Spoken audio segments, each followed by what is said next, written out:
ग्रंथ को लिख करके प्रदान किया है।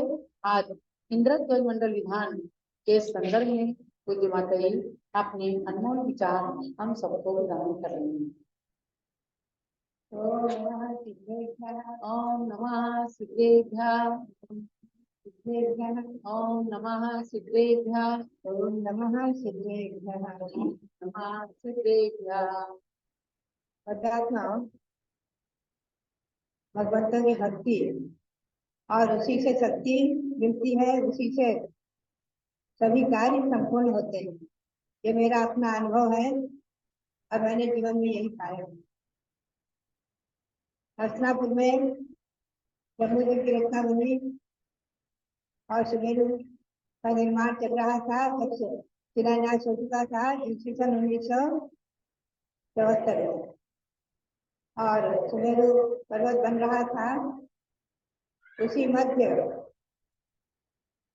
3 चातुर्मास तो हमारे ईस्वी सन 1974 के, 75 के और 78 के हस्तिनापुर में जम्बूद्वीप के प्राचीन मंदिर में हुए हैं। और बीच में सन 76 के चातुर्मास उधर के अत्यधिक आग्रह से खतौली नाम के ग्राम में, जो वही हस्तिनापुर के निकट खतौली ग्राम है, वहां हुआ था। और उसे मैंने चातुर्मास में 4 महीने बराबर मौन धारण किया। केवल 1 घंटे पढ़ाती थी अपने शिष्यों को व्याकरण आदि, और 1 घंटे शाम को थोड़ा सा आशीर्वाद देने के लिए खुला रखती थी। बाकी हर टाइम लिखती रहती थी, अपने रात्रि में थोड़ा बहुत विश्राम करती थी। तो उस समय जो है एक हस्तलिखित संस्कृत में एक विधान हमें प्राप्त हुआ था दिल्ली में, श्री विश्वभूषण योगी के द्वारा रचित, विश्वभूषण योगी के द्वारा रचित संस्कृत विधान दिया था। उसको मैंने देखा तो उसमें देवों के आगमन की एक विधि थी, संक्षिप्त 4 रूप में, बहुत संक्षिप्त छोटे छोटे कार्य में। और मध्यलोक के जो 458 अकृत्रिम जिन मंदिर है 13 द्वीप तक, उनकी वंदना यानी उनके अर्घ्य थे। बहुत ही सरल भाषा में संक्षिप्त है। मुझे संस्कृत की बहुत सरल थी, मैंने वो आधार बनाया और विधान क्यों तो रख दिया। क्यों ये समझ लिया कि इसमें जो है 13 द्वीप तक 458 जिन मंदिरों के अर्घ्य हैं। और मुझे जो है इससे पूर्व ईस्वी सन 1965 में श्रवण बेलगोल में भगवान बाहुबली का ध्यान करते हुए जो ये 458 अकृत्रिम जिन मंदिरों के दर्शन हुए थे, 13 द्वीप की रचना के दर्शन हुए थे, तो तभी से मैं इनका चिंतन मनन क्या करती थी, इनका ध्यान क्या करती थी। और कभी कभी लोगों के आग्रह से सभा में भी लोगों को ध्यान कराती थी। आधा आधा घंटे लोग बैठ जाते थे, आप सुमेरु पर्वत पर चलिए, ध्यान करिए, 16 जिन मंदिर हैं, दर्जन के 4 जिन मंदिर हैं, उन पर चलेंगे अपन, फिर चलेंगे जम्मू वृक्षालय। तो इसी प्रकार से मैं एक एक मंदिरों के दर्शन कराती रहती थी भाव से। मुझे सब वो विषय एक प्रकार से कंठाग्र जैसा हो गया था। पूर्व जन्म के संस्कार कहें या सरस्वती देवी की कृपा कहें, ये भगवान बाहुबली की देन, भगवान बाहुबली जो 57 फुट उत्तुंग शरण बेलगोल में विराजमान है, उनके ध्यान की उपलब्धि।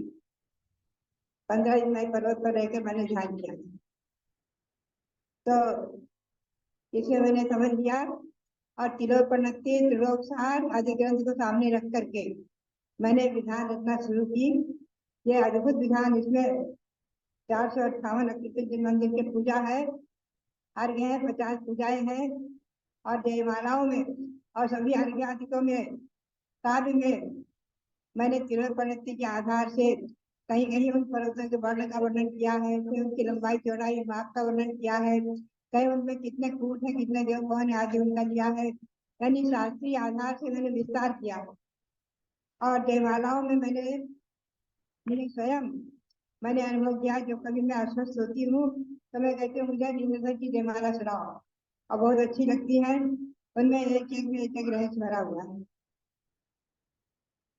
किसी में चरणान योग है, कैसे महान तुमने भगवान की भक्ति से भक्तावर काव्य से 48 काव्य से 48 ताले टूट गए। ये भक्ति कहीं मैंने ऐसे भक्ति के भाव संजोए हैं जयमाला में। मनोवती को रतनपुर में दर्शन हो गए, कल मैंने बताया था ना आपको, कल घर में देव ने मंदिर बना दिया। ऐसे जो है भक्ति के फल अनेकों हैं, उनका मैंने लिया है कहीं जयमाला में, कहीं मैंने जो है अध्यात्म लिया है समाचार। एक जयमाला है ये पूजा नंबर 9 की जयमाला, बड़ी सुंदर है, मुझे बहुत अच्छी लगती है। इसमें मैंने लिया कि हे नाथ तुम्हें पाए मैं महान हो गया, सम्यक तो निधि पाए मैं धनवान हो गया। हे भगवान, मैंने आपको पाकर मैं महान बन गया, मैंने सम्यक निधि मुझे मिल गई, मैं धनवान हो गया। सम्यक निधि से धनवान हुआ है। सम्यक निधि बहुत बड़ा धन है। ये ऐसा है कि 3 लोग की संपत्ति को प्राप्त करा दे, अर्थात सिद्ध अवस्था को प्राप्त करा दे, अनंत गुणों को प्राप्त करा दे। तो इसमें मैंने अध्यात्म लिया है समय सार पूरा। हे द्रव्य कर्म आत्मा से बद्ध नहीं है, ये भाव कर्म तो मुझे छूते भी नहीं है। मैं एक रहा हूँ शुद्ध ज्ञान दरस अरूप स्वरूपी, चैतन्य चमत्कार ज्योति पुंज अरूपी। मैं नित्य हूँ, अखंड हूँ, आनंद धाम हूँ, शुद्धात्म हूँ, परमात्म हूँ, त्रिभुवन ललाम हूँ। मैं पूर्ण विमल ज्ञान दर्श वीर स्वभावी, निज आत्मा से अन्य परम सौख्य प्रभावी, जन्य निज आत्मा से जन्य परम सौख्य प्रभावी आदि। फिर आगे उसी में मैंने एकांत लोग न ले लें, एकांत मिथ्या दृष्टि न बन जाए, इसलिए उसी जयमाला में भाव खोला कि परमार्थ नहीं से मैं तो सदा शुद्ध कहा था, ये भावना ही एक सर्व सिद्धि प्रदाता। व्यवहार नहीं से यद्यपि अशुद्ध हो रहा, संसार पारावार में ही डूबता रहा। परमार्थ नहीं से निश्चय नहीं से मैं सदा शुद्ध हूँ, चिन्मय ज्योतिषर भगवान आत्मा, और व्यवहार नहीं से संसारी हूँ, अशुद्ध हूँ, और संसार के समुद्र में डूब रहा हूँ, पर पंच परिवर्तन कर रहा हूँ। एक जयमाला में मैंने पंच परिवर्तन को भी बहुत विस्तार से लिया है, बहुत अच्छा वर्णन है पंच परिवर्तन क्या है, इसको आप देखेंगे। ये पूजा नंबर 19 की जयमाला में मैंने पंच परिवर्तन लिया है। पंच परिवर्तन में लिया है आनंद काल नाथ मैं निगोद में रहा, फिर पंच परावर्तन में घूमता रहा। तो इसमें जो है लिया है मैंने पांचों परिवर्तन का संक्षिप्त स्वरूप, सर्वार्थ सिद्धि राजवार्तिक त्रिलोक इत्यादि ग्रंथों के आधार से पंच परिवर्तन क्या है इन पर खुलासा किया है। इसी प्रकार से अनेकों इसमें विषय ऐसे हैं, आप इसकी जयमालाएं पढ़ेंगे तो आपको बहुत आनंद आएगा। बड़ी और कहीं कहीं हमने जो है मंदिरों के आकृति मंदिरों के प्रमाण माप बताए हैं। आकृति जिन मंदिरों में कितनी तो धूप घट है, कितनी मालाएं हैं, और कितनी स्वर्णमयी मालाएं हैं, कितने मंगल घट हैं, सब उनकी संख्या है, और उसका सब मैंने वर्णन लिया है। आकृति जिन मंदिर 100 योजन लंबे, 50 योजन चौड़े, 75 योजन ऊंचे बड़े, और सबसे छोटे 1 योजन लंबे, आधा योजन चौड़े, 1 योजन ऊंचे, इन सब का वर्णन मैंने विस्तार से किया है। यानी इसमें जैन भूगोल, वर्तमान योग, कथाएं और द्रव्यान योग समाचार और चरणान योग आचरण आदि का सभी वर्णन मैंने इसमें भावों से सजोया है। अभी हमें गौरव है, प्रसन्नता है कि अभी यहाँ एक बार इंद्र ध्यान हो चुका है, और अभी आज ही शुरू हुआ है झंडारोहण होकर के।